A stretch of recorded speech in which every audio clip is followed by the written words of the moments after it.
Hello everybody, welcome to a new edition of Talking About EAL.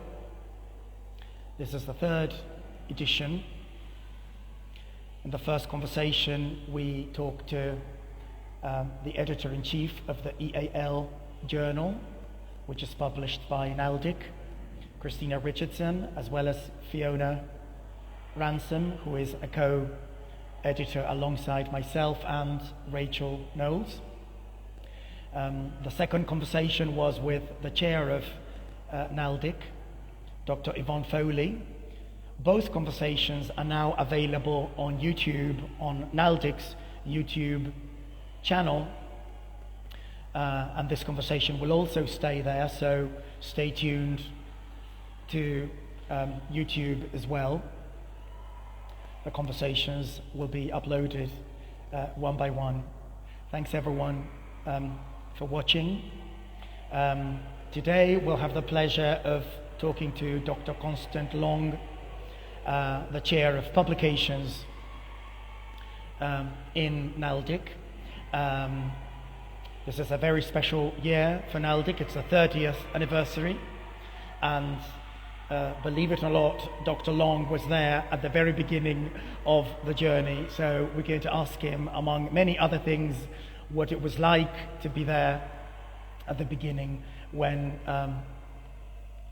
NALDIC was first created.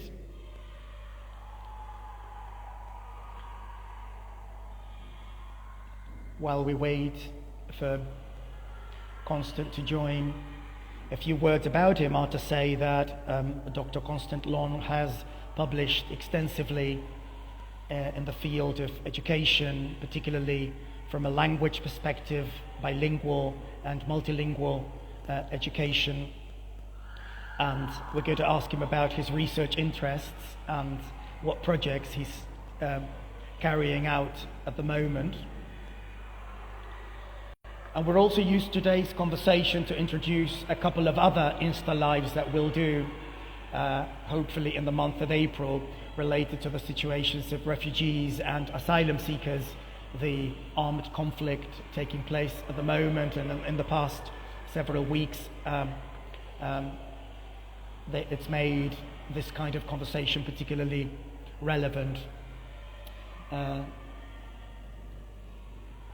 let's see if Constant is now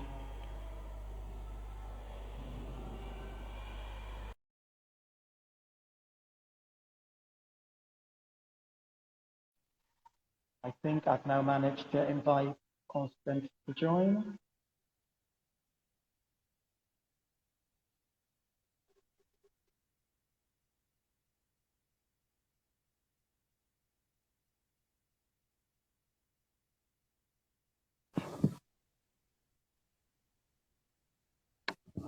Yes, Constant, part of your house, I believe, is there. Right. Hang on. I'm not quite sure what's happening here. Oh, I see. You possibly need to click on the button to invert the screens. Hang on. Or else turn the phone around, but I suppose, yes, there we go. I just found it, yeah. Anyway, sorry about that. Yeah. I'm sorry, I tried to be helpful with this process and I forgot to tell you the one thing that mattered, that you needed to use a phone rather than a computer to be able to do this. I'm so sorry. just as well that I actually have a phone. Can you hear me well?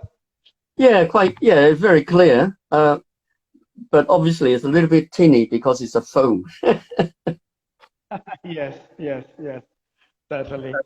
Well, it's a pleasure to have you here. I don't mind admitting that I find it a bit weird to call you Constant, Professor, but I'm happy that that's the code in NALDIC. It makes us all feel comfortable. Oh, not at all.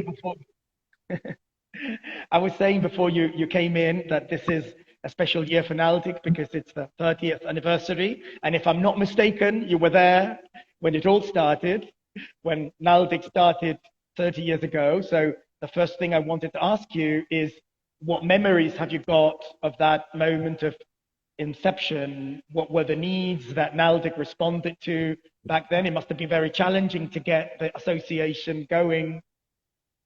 Yes, well, I'm glad you asked this question. But before I even try to answer, how long have we got this afternoon? Have we got what, 10 minutes or something like that? No, just kind of my way of knowing. You know. I believe the maximum that Instagram allows is an hour for these lives. So at least for an hour we can go on, and then we can reconnect. You know, if you need longer, we can disconnect and connect back on. No, yeah. No, Leo, I just wanted to you know, to kind of gauge my you know, my responses to your questions.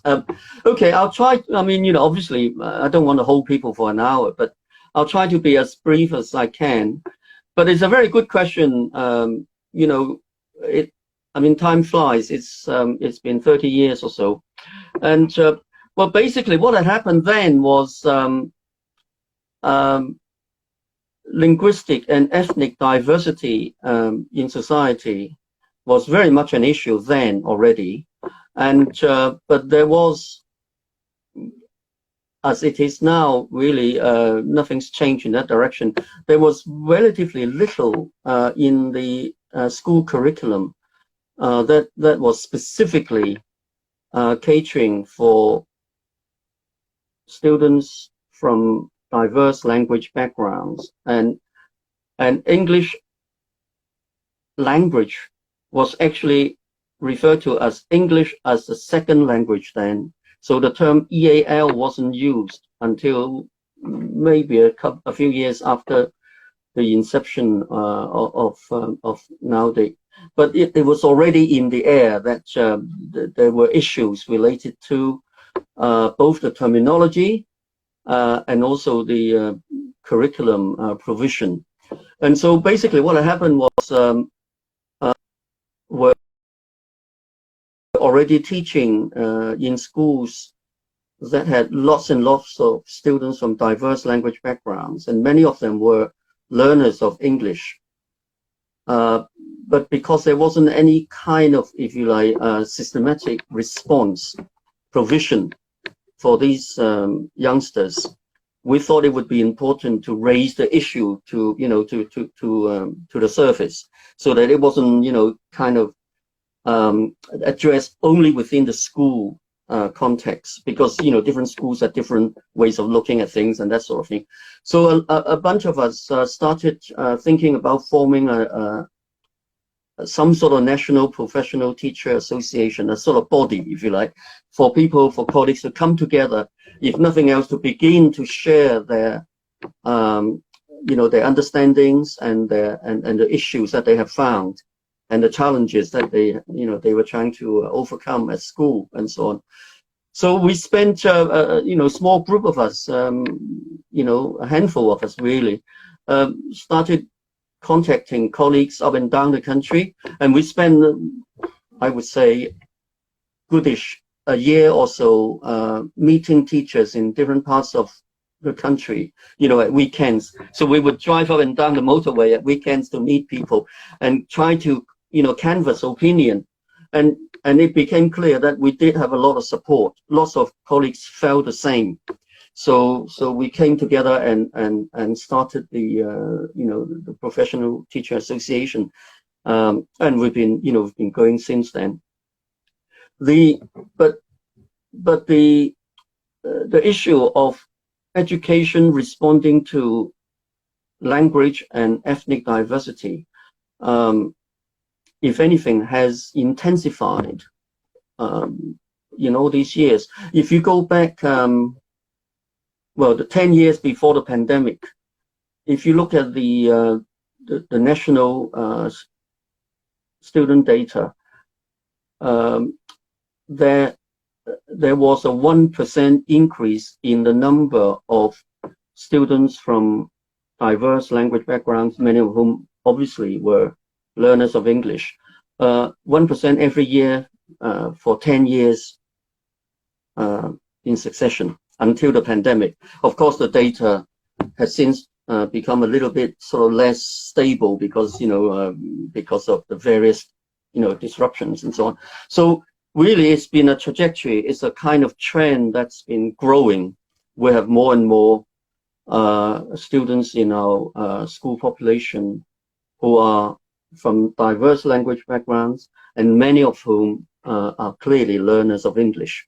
So EAL, in fact, has been part of the scene for quite a long time, and we've, as a group of people now, we have been trying to raise, the issues over time, and trying to bring ideas into our professional discussions through the journals and through, increasingly channels such as this and the blog and all sorts of things like that. So we're trying to kind of reach out and make sure that the concerns of our colleagues are given a place to, to be voiced, and for people to exchange their opinions, and for ideas to come into the profession through, our publications and that sort of thing. So yeah, it's been a long journey, but it's been a very good, I think, worthwhile journey for all of us.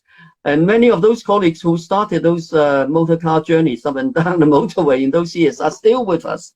So it's not as if there's been a fundamental shift, but obviously over the years we've learned to do things differently and that kind of thing. And of course, this kind of format, I think, simply was not available then. We were talking about printing paper. Yeah, and what an impact, really, and what a contribution that you must all feel proud of, if even the terminology you had something to do with, because that really is an impact to make, if you even contributed to the very term English as an additional language to either begin to be used or to become more widespread, because as we normally say, words reflect reality, so that the fact that you brought that on and you made that manifest, I think is an enormous impact to begin with, besides anything else that you could also have achieved as well, of course. It is interesting, isn't it? The idea of the label itself, is so important, and I think with a little bit of gratification, really, that for someone like me, although clearly we were not the first to use the term additional. I remember coming across the term in British Columbia in Canada a few months before the forming of NALDIC. There was and still is, I believe, a group of teachers who use the term additional language. But it's really gratifying, though, to see that this term is now being used widely. For example, it's been picked up quite widely in Australia. Australia is another place where there's been quite a lot of work in our field, and it's really good to see that. And also, I'm beginning to see it in the material coming through from North America. So it's interesting. I mean, we should always be mindful of the relevance and the usefulness of these terms. But additional certainly is, I would imagine, for now anyway, a much better term than second, and definitely better than actually when I started teaching. It was referred to as foreign language, English as a foreign language, which was really completely inappropriate, because we were talking about our own students already. We're not talking about sort of what we now call international students. So the LP in LEP, is it limited English proficiency? Yeah. And to have the word limited, I think that's the worst of them all. Yes, well, that was very much in those days, very much a North American, well, particularly US usage, and that was a kind of English-centric notion, thinking everybody should be speaking English regardless, and if you're not very good at it, you are limited. So it's a kind of deficit model. If you not happen, if you don't, have a kind of English-speaking background in your home, then you are automatically limited in some ways. So no, that would have been so inappropriate. Yeah. I'd like to ask you two questions in one, if I may, Constant, because on the one hand, now you've now been tracing the history of NALDIC and its beginning 30 years ago. And I want to ask you what challenges you believe lie ahead, but I also want to ask you about your research interests. So the connection maybe between the two would be, how do you manage to find research interests that at the same time address the needs of those of us in the profession of education, and in particular bilingualism and multilingualism? Well, I'm not sure if I'm able to give you a satisfactory answer, Leo, because it is a very, very interesting and in some sense impossible question to answer. But let me just say sorry. mine. Okay. Well, I was actually a teacher of other subjects before I became an EAL teacher. I was my background, my sort of degree and so on background was in fact in the social sciences and also in business studies. So I did subjects like economics and accounting and that sort of thing. I became an EAL teacher because the school I was teaching in at that particular moment had a lot of newly arrived students from the Indian subcontinent, and the school did not have any kind of curriculum provision and was kind of a bit unprepared. And so the senior management was just looking around for someone to look after these children. So, and because I guess I happened to show some interest, I was appointed, basically, in all but name, the person to do EAL. But in fact, there was no term for it at the school because nobody was thinking about it. So they were just wanting to make sure that the new students were comfortable, were safe, and they were doing something useful in the day, that kind of thing. So that's really how I started, from a position of almost utter ignorance. But that's one thing. But of course, I was kind of interested in language issues anyway, so this wasn't such a kind of big thing. And but I did did further degrees to follow up on the various bits of the the professional field and so on. So so really it was a kind of a matter of reality meeting some kind of long-term interest within me as a person. I was interested in language issues through the social sciences, and became very interested in the work teaching EAL, and so I came to do that. My research interests, I have a number of areas that I'm interested in. One of which is assessing language, language testing, if you like, or language assessment. Another would be teaching, teaching pedagogy, teaching methods, teaching approaches. And I'm also interested in issues to do with equality, equity in education, as in society at large. But as a teacher, as as a researcher, I'm particularly interested in the educational side of equity and so on. So I'm interested in a number of things, but in the last few years, most of my work has been in language assessment, and so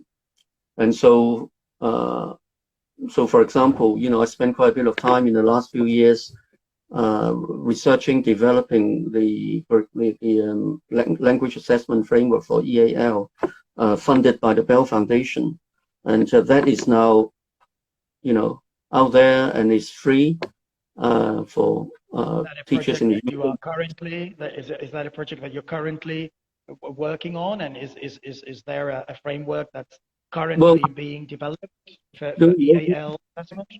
That piece of work has now, well, the framework itself is now completed and is available for use. And so anybody who wants to assess EAL within the school and within the classroom context, you know, in other words, you don't have to set up a test to assess. It's far more friendly for teachers and obviously for the students. That's for if you just go to the Bell Foundation website and go to the EAL page, then you'll find a corner for assessment. It's free download for teachers working in the UK. The framework is available on the website of the Bell Foundation. Yeah, there's a set assessment scales for primary schools, and there's another set for secondary. So if depending on where, you know, what phase of education in, there's a set of assessment descriptors and levels and things like that. All available, is free download. And then the Bell Foundation has also got quite a lot of teacher material associated with the assessment framework for teachers to use. So it's a tangible result of one of my research areas, and that's you know, I think that has been a very good thing to have done. So it's not just writing academic papers and, you know, doing academic research. I was able to, with my colleagues on the R&D team, develop this. I developed that project with colleagues at Cambridge University, and the details are actually all there on the Bell Foundation website. You can see that. But it was really good to have that, to have had that opportunity to work with those colleagues. And indeed, I'm still working with those colleagues, or some of those colleagues, even now on different projects related to EAL in various ways. I was wondering if you could briefly tell us if you know, what prior frameworks you used. The Common European Framework comes to mind, but I don't know if that's one of the elements that you used when it came to putting together this specific EAL assessment work. Yeah. Okay. We have you know, looked at basically all the available ESL English language in the broad sense assessment frameworks around the world in the development of this as part of it. And we spent actually quite a long time, several months, examining all the existing available frameworks to give us the background, so that we didn't start from scratch. And it was a good thing that we did that, because it gave us a kind of 360-degree view of what's available and what was, what was good for us to consider further and what was irrelevant. We did look at the CEFR, and in fact, the CEFR is one of the areas that I have focused on in my general assessment, if you like, and pedagogic research. And in fact, I've written several papers on the most recent CEFR model, which in fact is quite interesting. But in relation to your question, the CEFR was and still is of limited relevance in any direct way to the kind of work that we were interested in, because the CEFR was initially conceptualized primarily for a different purpose. You know, this was in the sort of post-Second World War period, when, you know, nations in Europe wanted to create a better world, didn't want to kind of, you know, get into another 2 or 3 world wars and things like that. And learning the languages of, you know, the different countries within Europe was seen as a good way of raising the level of a kind of cultural commonality, sympathy, empathy, and things like that.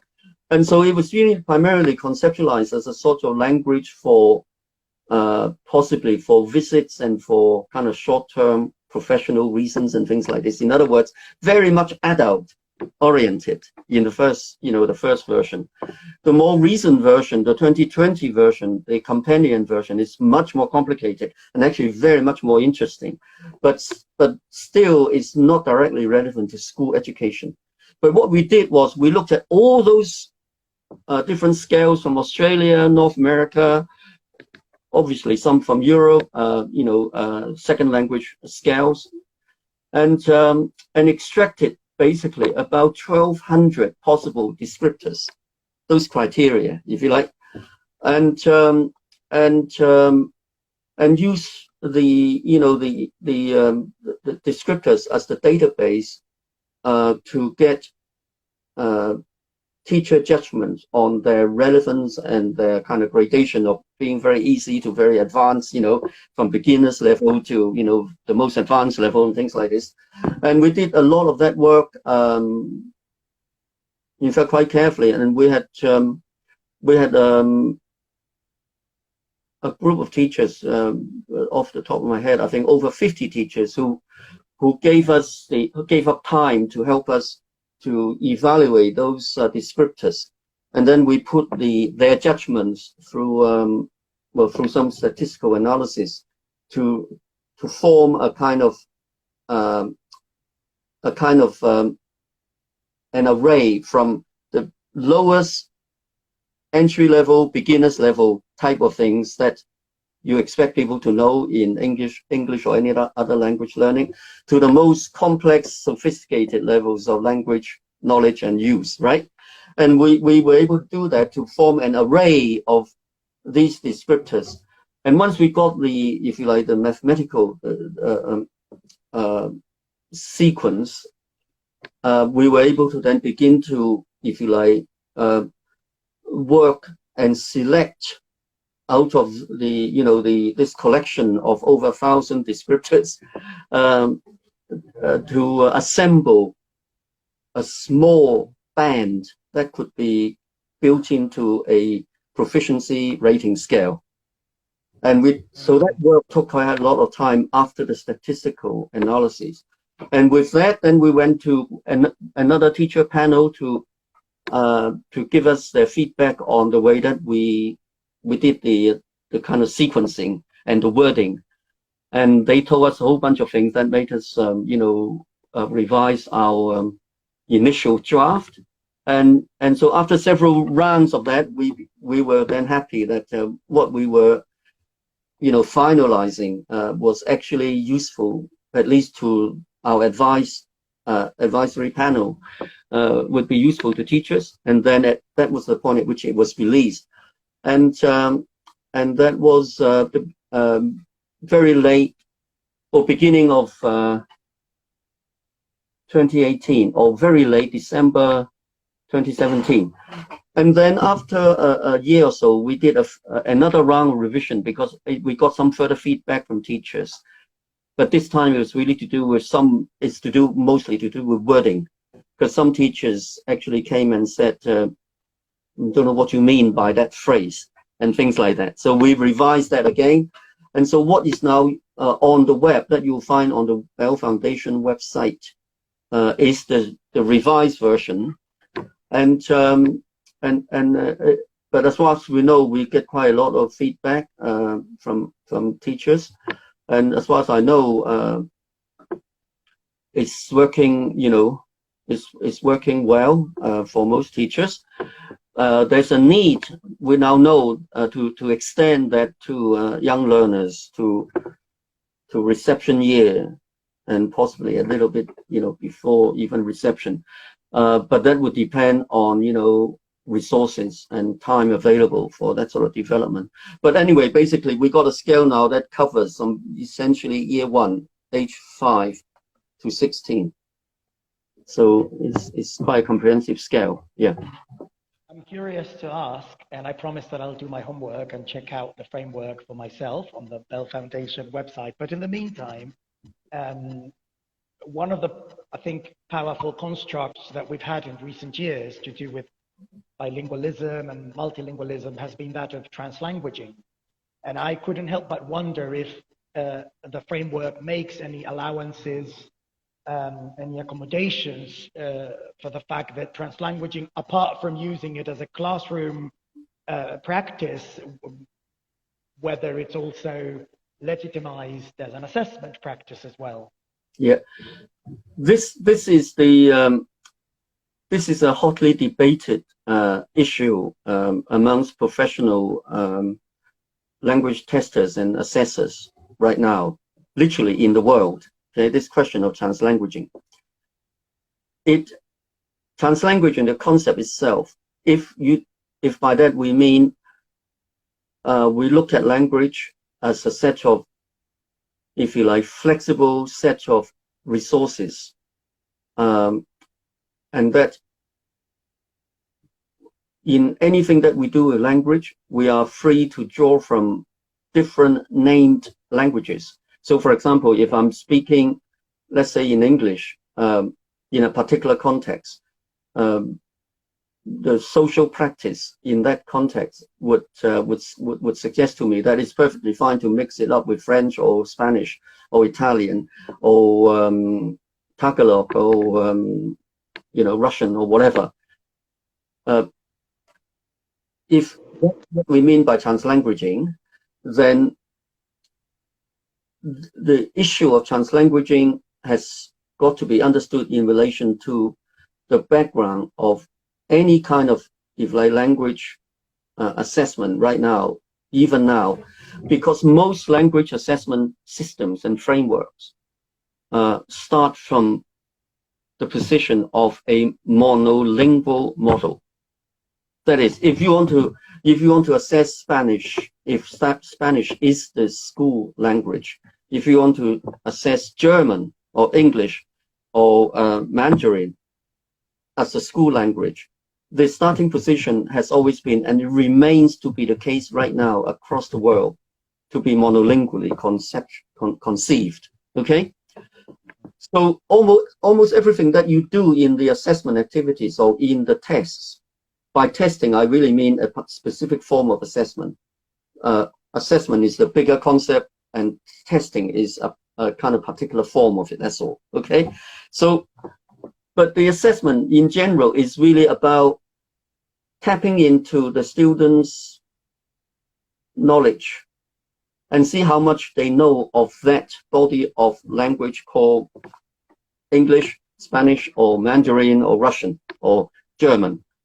So there isn't any specifically translingual language assessment at the moment, because it runs in the opposite direction of the basic conceptualization of the language assessment instrument in virtually all cases. So what is now the hot debate, if you like, amongst all my fellow kind of researchers in this area is how far would it be possible to develop a construct that is so flexible that allows the students to produce answers in a combination of words and phrases and idioms and so on from different named languages. So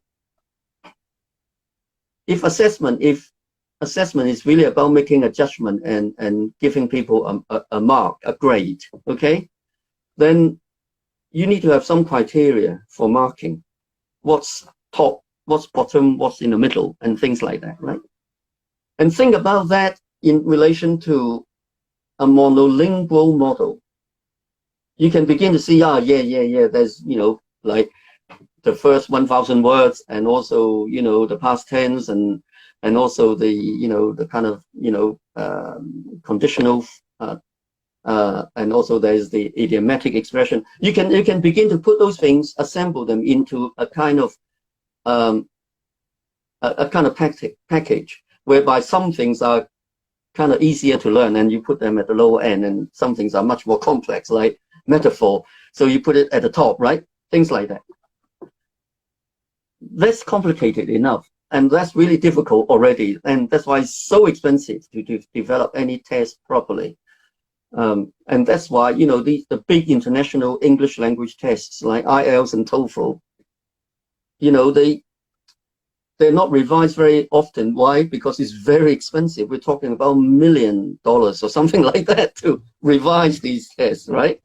So, I mean, it's a huge enterprise.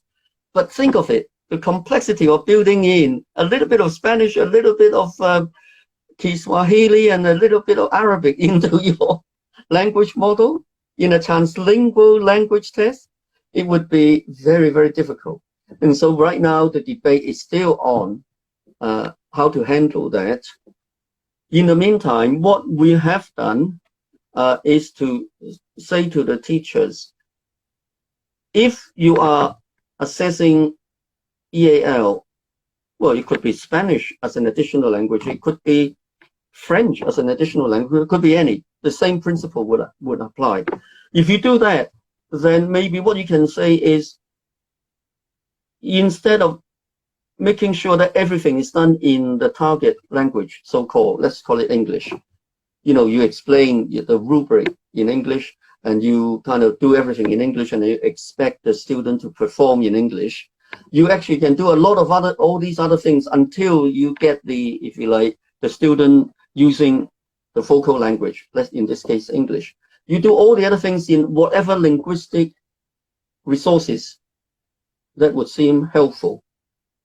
So if someone who's, let's say, arrived at school maybe a few months, previously, and is now kind of getting, you know, quite good in conversational English at school, but still a lot of stuff would be better understood with, let's say, the first language background. And I don't know whether that is Danish or Polish or Spanish or Ukrainian or whatever, it doesn't matter. If you find that, you know, there is the opportunity to use those languages in a way that would help the students, then we would say by all means do that. But of course, if the target or the object of your exercise is still to try to find out how far the student is able to make use of the English knowledge that they have, then you would still be thinking in terms of the actual sampling of the student's language for that particular reason to be in English or whatever the language you're looking at. Okay, that is the story so far. So all we can do right now is to make sure that all resources are made available to the student so that they can maximize their own knowledge and skills to do the best that they can, rather than being held back right from the beginning, you know, because they didn't understand the questions or something like this. Okay, so that's the state of play right now, but the discussions are really beginning to gather pace now. And in fact, only just an hour ago, I was in a conversation with my colleague on this issue, and that there are several similar conversations going on right now internationally, and in all the applied linguistics and language education conferences right now, almost in every single conference related to language education, there are now several papers on this. So it's, you know, things are being taken seriously, but there are issues to do with the assessment side of it. If you want to make judgments, then, you know, even at a very basic level, you know, how many language A should be allowed into, if you like, a sentence that maybe has a more profound and more kind of obvious language B background. and vice versa, and things like that. I mean, even those things are very difficult. But it's very interesting, Leo, that you mentioned the CEFR, because in the 2020 publication, the CEFR companion volume, they have completely removed the notion of the native speaker as the standard model for whatever target language you're talking about, or the focal language. Okay? At long last. Yeah, the CFR can be used for French or Dutch or, you know, English or Irish or Welsh or whatever, right? Well, they remove the benchmarking reference of the native speaker of those languages as the standard reference point. You can see how what I'm saying is actually, you know, beginning to cut through to quite a lot of these big systems. And then they also have completely fundamentally redefined their idea of what they call mediation. And that is how you use the linguistic resources available in any kind of context. So let's just say, you know, we are now in conversation with 5 people, and you, me, and the other 3 people all speak some English, but all have other languages, right? So we have 5 or 6 or 7 languages in our group, but we happen to be using English right now.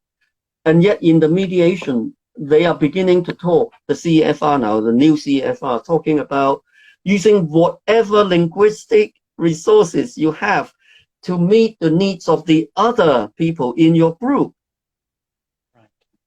Right? And their judgment there is really not about how many words in language A, how many words in language B, and how many, I don't know, past tenses in language C. They're talking about effective communication. So if you can make a point and get it across and help others to do the same, using 3 available languages to various degrees, that's good. So translanguaging is in some way mentioned.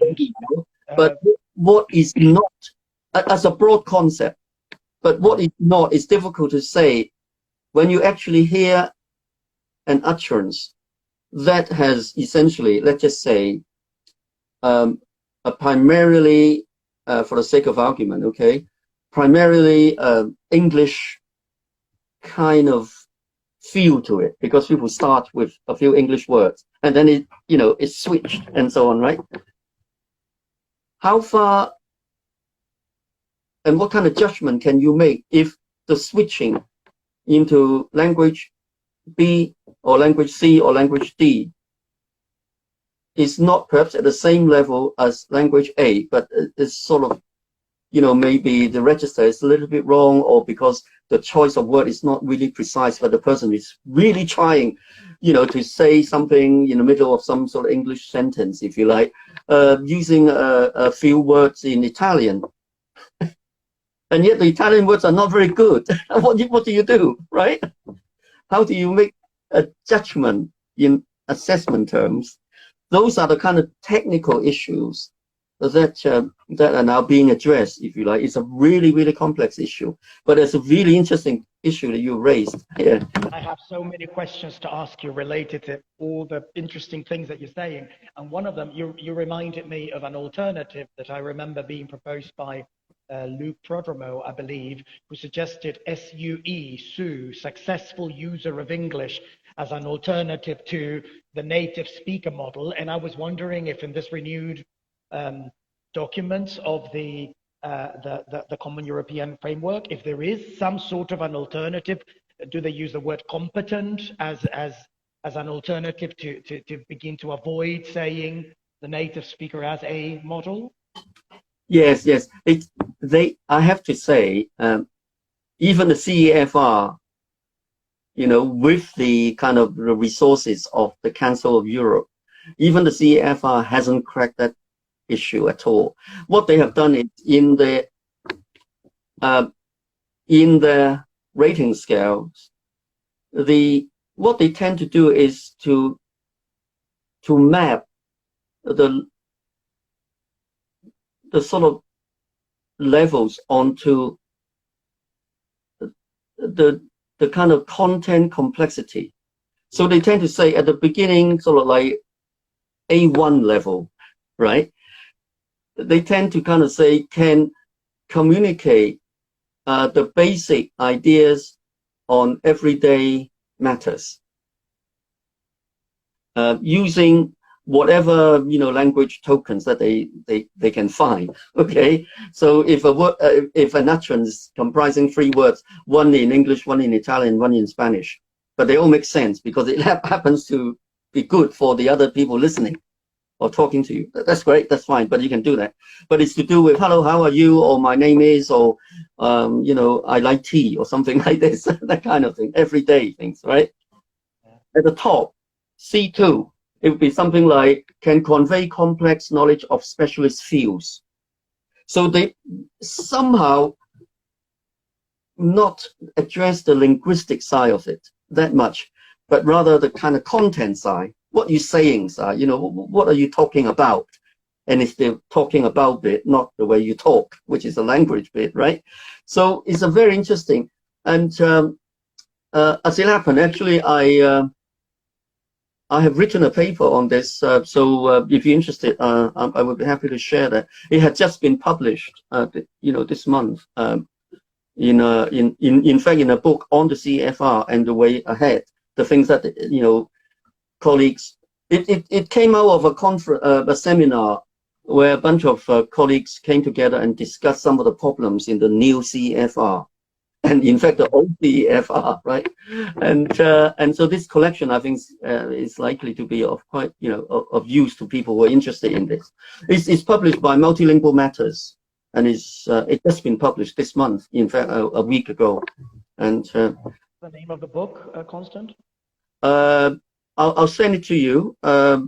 I think it's Reflections on the CFR Companion Volume or something like that. But I'll send it to you. You can pass it on to colleagues.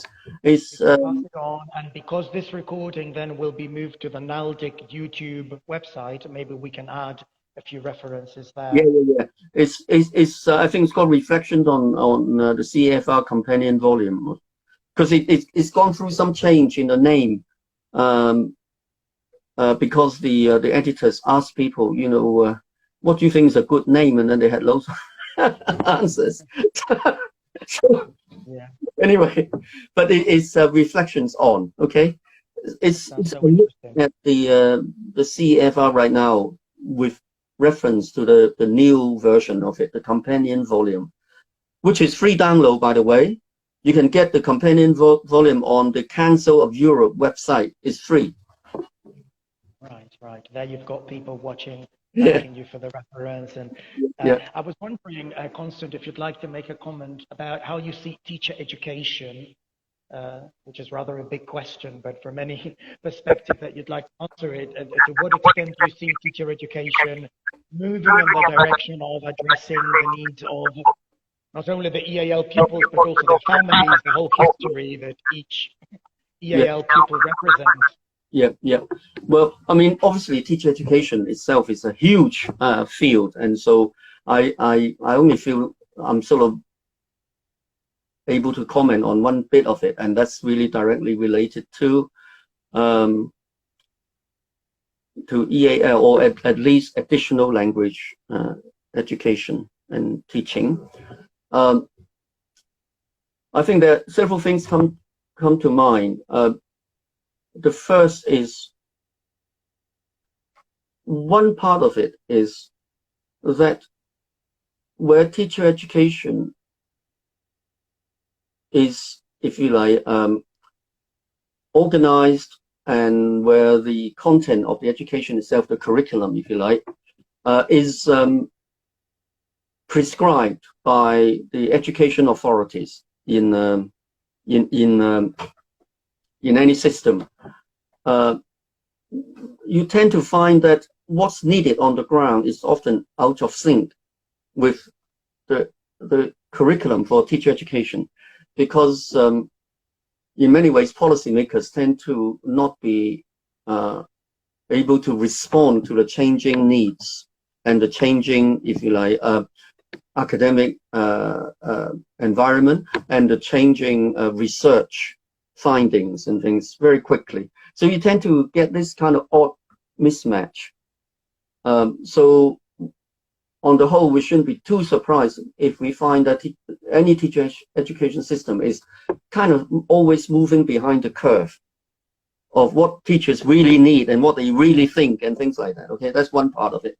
The other part is the actual research within teacher education. I think it's moving in a very interesting direction. If you're talking about EAL or ESL, or even going back a bit further, EFL or any foreign FL or any SL, if you go back 30 years, you would find that on the whole, the teacher education, language teacher education curriculum tended to be populated by quite convincing sounding theories and models and concepts from a variety of sources, some from psychology, some from psycholinguistics, some from teaching theory, and so on, okay? And so, of course, some from linguistics and applied linguistics and language studies. But now, increasingly, if you look around the world, and particularly if you look at some of the kind of flagship second language education organizations or authorities, you find that their teacher education syllabuses tend now to invite teacher educators and student teachers to explore a range of possible relevant ideas and theories and models of language and so on, and theories of teaching, without saying this is definitely the way to go and that one is particularly, you know, good and so on, but to say you need to have a repertoire, knowledge of all the relevant theories and models of language and, you know, pedagogy and so on, and have the ability to choose the appropriate model or theory or approach or whatever it is in relation to the students you are teaching. So there's no more one size fits all in the actual curriculum documents. That's happening. So if you look at the, for example, the current Delta, which is, as you know, the advanced, essentially, English as a foreign language or second language professional qualification, you find that sort of sentiment echoed almost on every page, okay, under different topics. The same with the US. Room for differentiation of any kind. Yeah, they actually say you need to be knowledgeable and you need to be able to make informed decisions as to which is the best idea, which is the best approach, which is the best method for you to use with the students in front of you. There is no one thing that would work for everybody, every year, every month, right? And the same can be found in the current K-12 teacher education qualification specifications in the US, and of course, you know, these kinds of thinking have been with us for a bit, except that they have now percolated to the level of these rather formal, high stakes, high status teacher education documents. And I think it's really interesting. So what you have then, maybe, you know, on the everyday level, education of authorities across the world still pronounce on, you know, this is the best way, this is the way we want you to do it.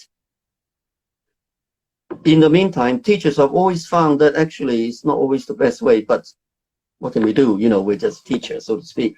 But now increasingly, the curriculum, the leading curriculum authorities are now saying, well, no, it's not about knowing one thing and one thing only, because that one thing can change. I mean, if you look at the teaching of English, the subject, not EAL, okay, I'm talking about English, the subject in school in England, we've seen several models sponsored by the curriculum authorities in the last 30 years. And each time it's kind of presented as, this is it, this is the best thing. You learn it and you teach it, okay, in this way.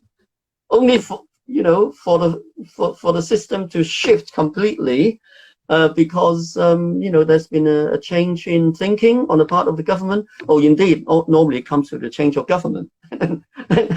And then suddenly, you know, oh, something new. We all have to learn this now, that sort of thing. So now I think we have actually got a much more, quite frankly, well-informed and more sophisticated understanding of the fundamental needs of a teacher. Is not just about being skilled in one approach, one method, but rather to have the knowledge and skills to understand there are several things, and that they can use that knowledge to make an informed judgment as to what's the best thing, select the best thing for the students. And I think that is a really interesting development. And if colleagues are interested, just go and have a look at the K-12 document. I'll send you those the details of those references, and you can maybe pass the references on to colleagues if they're interested. Yeah, yeah. Okay. Before our time is up, Constant, and just in case the Instagram just closes off, I believe, at the hour.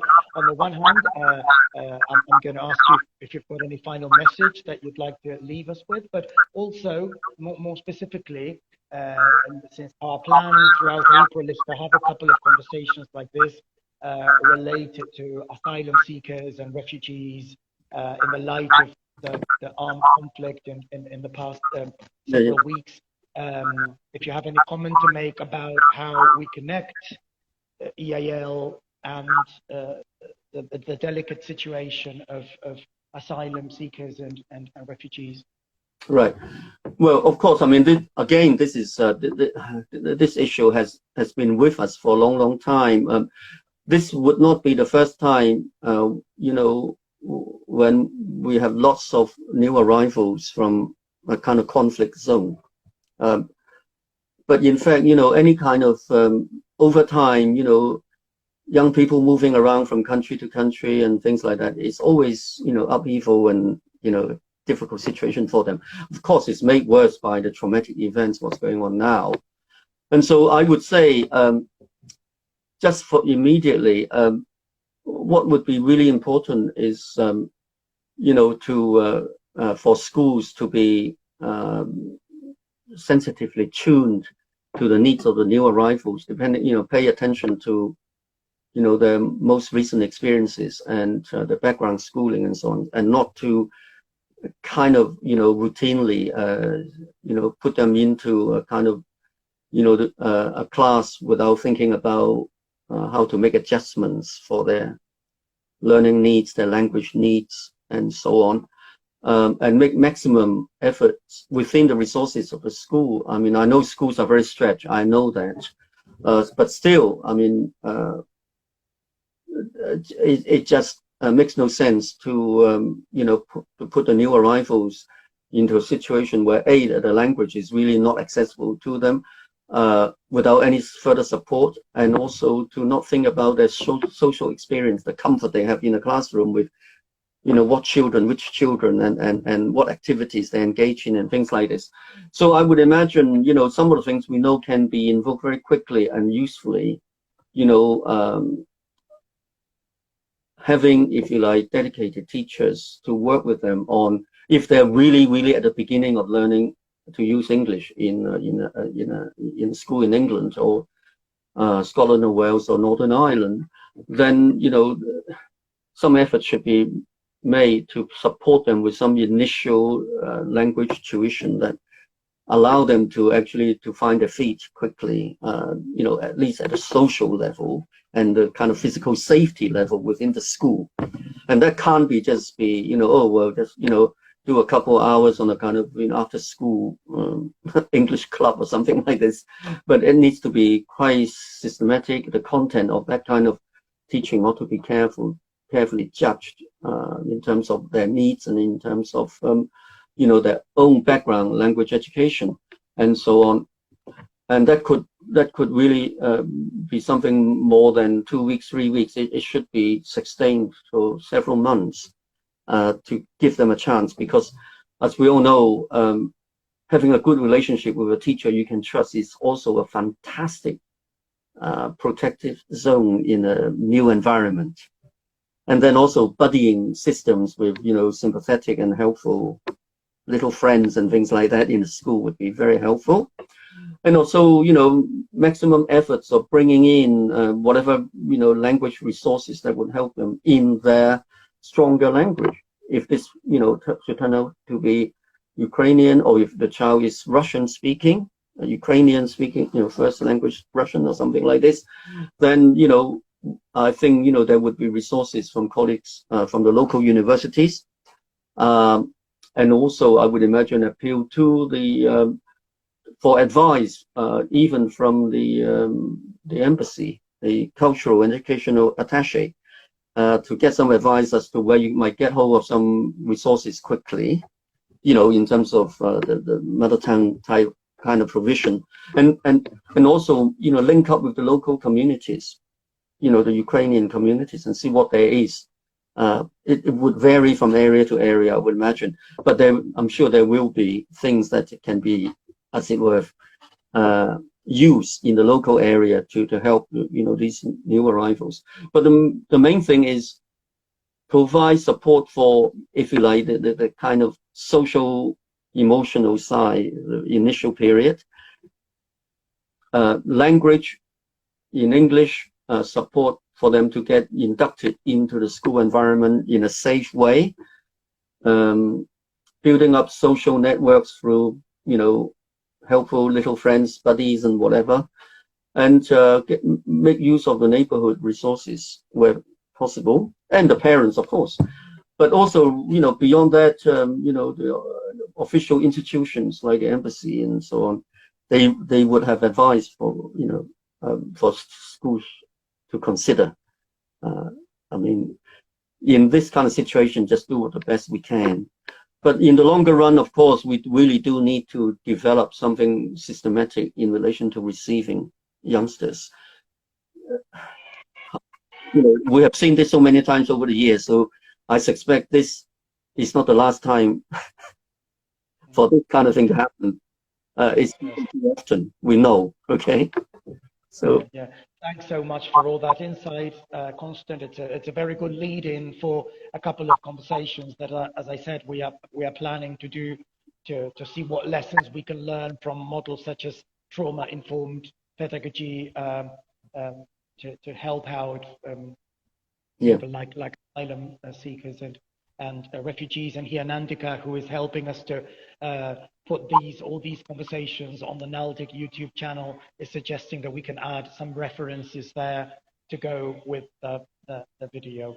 I think I just have to say thank you so much, Constant, for being so generous with your time, generous enough to even create a special Instagram account so that we could do this today. It's been a pleasure listening to you today, and I'm sure everybody listening will agree that you've touched on such a vast array of different topics. Thank you so much. Well, thank you, Leo, for the opportunity. It's been a great pleasure. Okay. See you at the next exec meeting. Yes, see you at the next meeting. Okay. Thank you. Okay. Bye, everybody. Thanks for watching. Bye. Bye.